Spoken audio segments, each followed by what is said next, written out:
Good afternoon বন্ধুরা, চলে এসেছি আপনাদের সামনে আজকে একটি ভেজ থালি নিয়ে। আজকে হচ্ছে মিক্স ফ্রাইড রাইস, মানে মিক্স বলতে মাছ মাংস কিছু নয়। এটার মধ্যে আছে ক্যাপসিকাম, বিনস, গাজর, কাজু, কিশমিশ। আর এটা হচ্ছে ফুলকপির রোস্ট। আর এটা হচ্ছে দহি কাঞ্জি, যেটা ফ্রিজে ছিল। আর এটা হচ্ছে স্যালাড, মানে শুধু শশা। তাহলে খাওয়া শুরু করা যাক।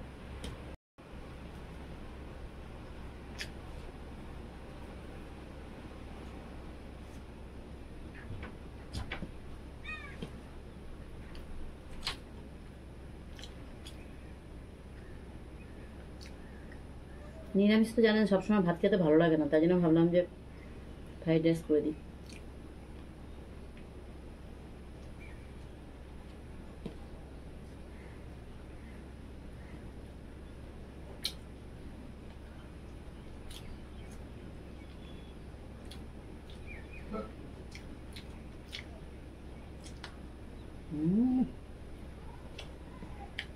পুরো মাংস ফেল। ফুলকপি আলুটাকে ছাঁকা তেলে ভেজে নেবেন, জিরে, তেজপাতা আর গরম মশলা ফোড়ন দেবেন, দিয়ে আদা, জিরে গুঁড়ো, ধনে গুঁড়ো, গরম মশলা, টমেটো কেচাপ, আর হচ্ছে আপনার লঙ্কার গুঁড়ো, হলুদ গুঁড়ো, নুন আর টমেটো বাটা দিয়ে ভালো করে পাইল করে নেবেন। যেই গরম মশলার এটা ফোড়নটা দিয়েছেন তার মধ্যে দিয়ে দেবেন, ভালো করে কষিয়ে কষিয়ে যখন তেলটা বেরিয়ে আসবে ভাজা ফুলকপি আর আলুটা দিয়ে দেবেন। নামানোর সময় আবার একটু গরম মশলা ঘি দিয়ে দেবেন, বাস দারুণ খেতে।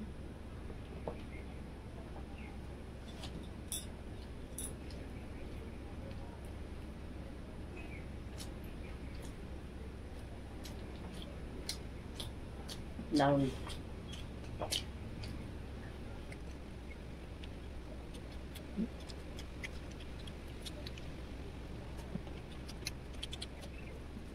এখন দেখছি খাবার ভিডিওগুলোতে কমেন্ট কমে গেছে, একদম কমেন্ট তো করছেন না।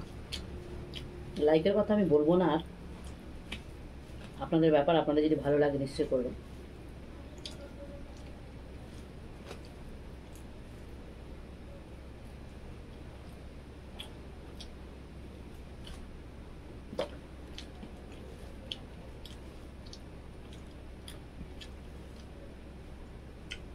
নিরামিষ ফ্রাইড রাইস কার কতটা ভালো লাগে কমেন্টে লিখবেন।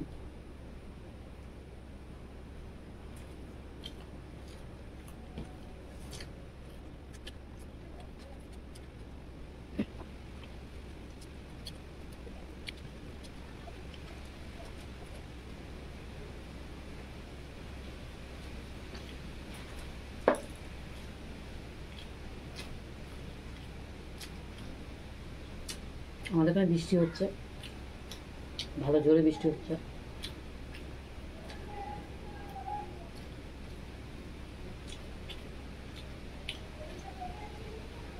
তাও বাইরে একটু আলো আছে বলে দেখতে পাচ্ছেন আমাকে, মানে ঘরে থাকলে তো নেগেটিভ দেখতে পান আমাকে, কালো। ওকে।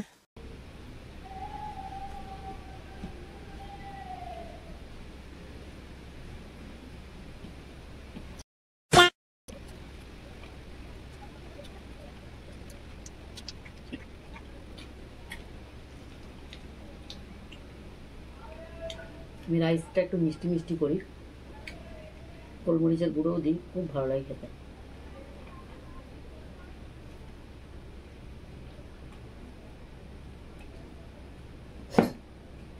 সাদা তেল 2 চামচ, ঘি 2 চামচ, ভালো করে যখন তেতে যাবে লবঙ্গ আর এলাচ ফোড়ন দেবেন।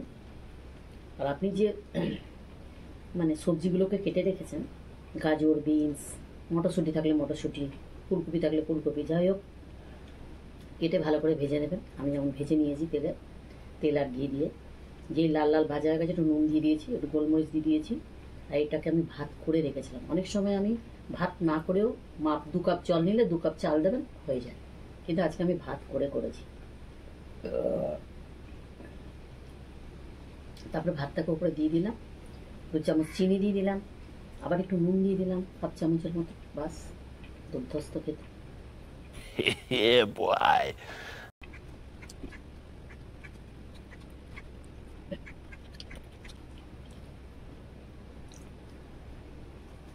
কে কে আপনারা শ্রাবণ মাস মানেন বলবেন কমেন্টে।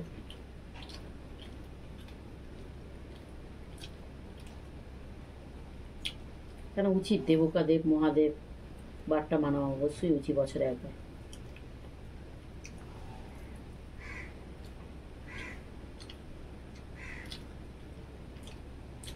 যতই যাই করি না কেন ভগবানের উপরে কিছুই হয় না, তাই না?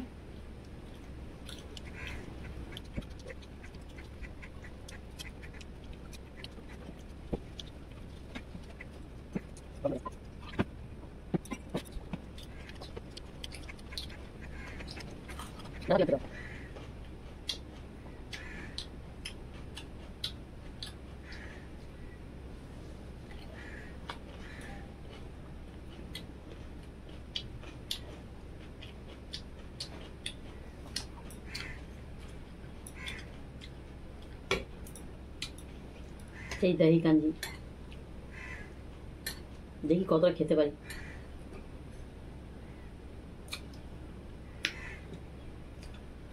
দুর্ধর্ষ।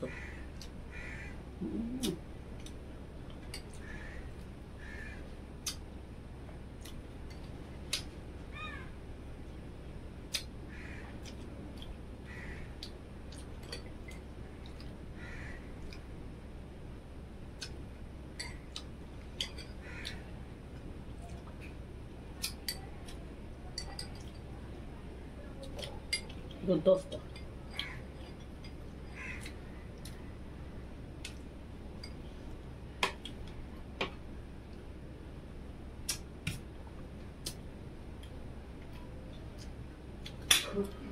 তো থাকার মধ্যে এটুকু তরকারি থাকলো, তাই এটা তো আমার পাখি খাবে। একটুখানি তরকারিও দিয়ে দিই পাখিদেরকে, শুধু ভাত কেন খাবে বেচারাগুলো। তাহলে আজকের মতন এখানেই আমি সমাপ্ত করছি খাওয়া দাওয়া। আজকের ভিডিওটা আপনাদের কেমন লাগলো অবশ্যই বলবেন। যদি ভালো লেগে থাকে লাইক শেয়ার সাবস্ক্রাইব। আর আজকের টিপস হচ্ছে আমার, দেখবেন আপনারা নতুন নতুন পার্স কেনেন, পার্সগুলো অনেক দিন হয়ে গেলে দেখবেন তার যে উপরের শাইনগুলো গর্জাসগুলো ওগুলো হারিয়ে যায়। তার জন্য আপনারা কি করবেন, তুলোর মধ্যে একটুখানি কটন নেবেন, কটনের মধ্যে একটু নারিয়েল তেল মানে কোকোনাট অয়েল নিয়ে একটু চুবিয়ে নেবেন, নিয়ে ওই ব্যাগটাতে ভালো করে এমনি এমনি করে ঘষে নেবেন, ভেতরে নয় বাইরে লেদারে। দেখবেন আপনি আগের মতো পুরোপুরি শাইন পাবেন। তাহলে আজকের ভিডিওটি কেমন লাগলো বা টিপসটি কেমন লাগলো অবশ্যই আপনারা বলবেন। তাহলে দেখা হচ্ছে কালকে একটি নতুন ভিডিওর সাথে। বাই।